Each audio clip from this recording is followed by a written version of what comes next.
It is a damning article that the White House is already freaking out about on social media, which we will talk about in just a moment. But I want to get into this story with you and dive in because, wow, a lot in here. So Harry J. Sisson just dropped a bombshell breakdown of The Atlantic's devastating FBI expose, and it's absolutely damning for the Trump administration. We're talking about a sitting FBI director who can't stay sober, agents panicking about national security, and the White House in full damage control. This is explosive. So he has perjured himself, he's covered up the Epstein files, and let's not forget about this controversy where he decided it was a good idea to use taxpayer dollars to fly to Italy to celebrate with the U.S. men's hockey team after their victory in the Olympics, and he was caught on video drinking, throwing beer everywhere, celebrating with these players when he should absolutely have not been in that room. That Italy incident was taxpayer-funded debauchery caught on camera.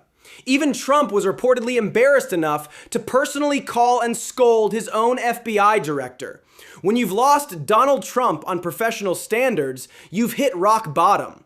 The optics were absolutely catastrophic for American leadership abroad. Two of these people described his behavior as a freakout. Patel oversees an agency that employs roughly 38,000 people, including many who are trained to investigate and verify information that can be presented under oath in a court of law. News of this emotional outburst ricocheted through the bureau, prompting chatter among officials and in some corners of the building, expressions of relief. The White House fielded calls from the bureau and from members of Congress asking who is now in charge of the FBI, but it turned out the answer was still Kash Patel. Think about this. Career FBI agents expressing relief about their director's meltdown. These are professionals who dedicated their lives to law enforcement, counterterrorism, and national security. When they're relieved their boss is having a breakdown, that tells you everything about his leadership failures. All false. I'll see you in court. Bring your checkbook. So, already, we haven't even gotten into the meat of this article. Already, the White House is paranoid. They're freaking out. Kash Patel is now threatening to sue The Atlantic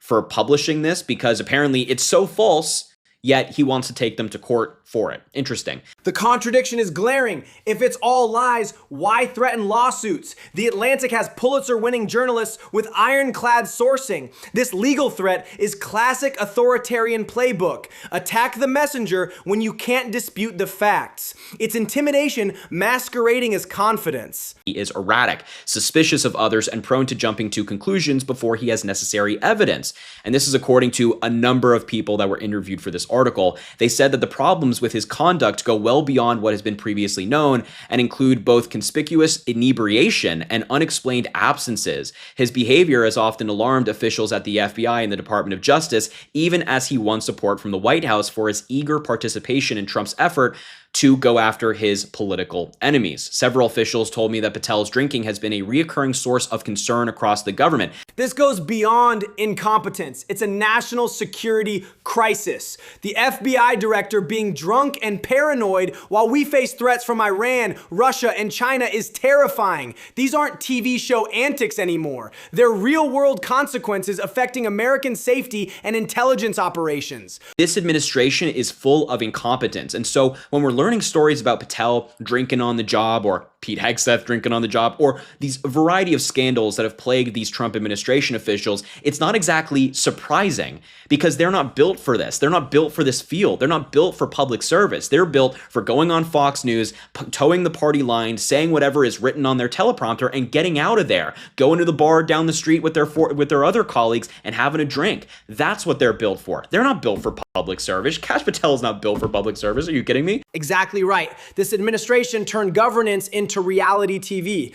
Real public servants sacrifice for duty. These appointees sacrifice duty for personal indulgence. They're treating taxpayer-funded positions like personal playgrounds while career professionals do the actual work of protecting America. Early in his tenure, meetings and briefings had to be rescheduled for later in the day as a result of his alcohol-fueled nights. 6 current and former officials and others familiar with Patel's schedule told me. On multiple occasions in the past year, members of his security detail had difficulty waking Patel up because he was seemingly intoxicated, according to sources as well. Security details struggling to wake the FBI director because he's too drunk is beyond embarrassing. It's dangerous. While agents risk their lives investigating terrorism and espionage, their boss is too intoxicated to function. This compromises every operation under his authority. An FBI director is expected to be available and focused on his job, especially when the nation is at war with a state sponsor of terrorism. You'd think that Kash Patel would be locked in. Any normal FBI director would be. But no, he's partying, he's in Vegas, he's hanging out in the weekends. It's ridiculous.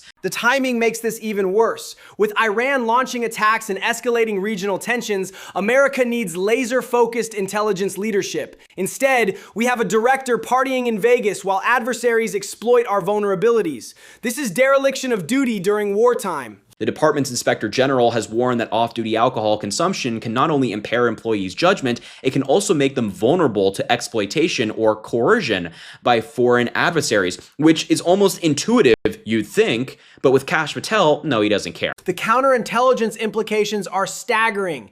Drunk officials are prime targets for foreign recruitment. Russia, China, and Iran actively exploit these vulnerabilities. Every night he's compromised puts American assets, operations, and lives at risk. Intelligence 101 stuff he's ignoring. Many of the people who spoke with me said they have been afraid to reveal their concerns about Patel publicly or through traditional whistleblower channels because he has been aggressive in cracking down on anyone he deems disloyal. At Patel's direction, FBI employees are polygraphed in an effort to identify leakers. One former official told me that Bureau employees have been asked in these sessions for opinion about Patel's perceived enemies, as well as whether they have ever said anything disparaging about Donald Trump or Kash Patel. This is pure authoritarianism, polygraphing loyal Americans for political loyalty tests. FBI agents swear oaths to the Constitution, not Trump or his cronies. This mirrors Stalin's purges or McCarthy's witch hunts. It's un-American intimidation designed to crush legitimate dissent. They care about this country. They care about keeping their fellow Americans safe. And that's what's so sad about Kash Patel's tenure, is that he doesn't care about any of these values. He doesn't hold the values that many FBI agents have. He just cares about using the private plane, taxpayer dollars to go to Italy and party. Let me go to Vegas and hang out at the poodle room and drink with my buddies. It's disgusting, it's disgraceful, and it's beneath the office of the director of the FBI. These FBI agents joined to serve America, not enable political vendettas. They've sacrificed family time, personal safety, and financial gain for public service. Watching their institution corrupted by a drunk, paranoid political operative must be heartbreaking for true patriots. Doesn't change the facts. We've seen it with our own eyes, and now it's being extensively reported on. So look, I will leave the video there. Thank you so much for watching. Just had to talk about this story. Please make sure to subscribe down below, drop a like on the video, comment. Let me know what you think about all this. As I always say, I greatly appreciate you, and I hope you have an amazing rest. The evidence is overwhelming. Multiple sources, documented incidents, and a pattern of dangerous incompetence. This isn't partisan politics. It's documented national security negligence. America deserves FBI leadership that serves the country, not personal ambition and political loyalty.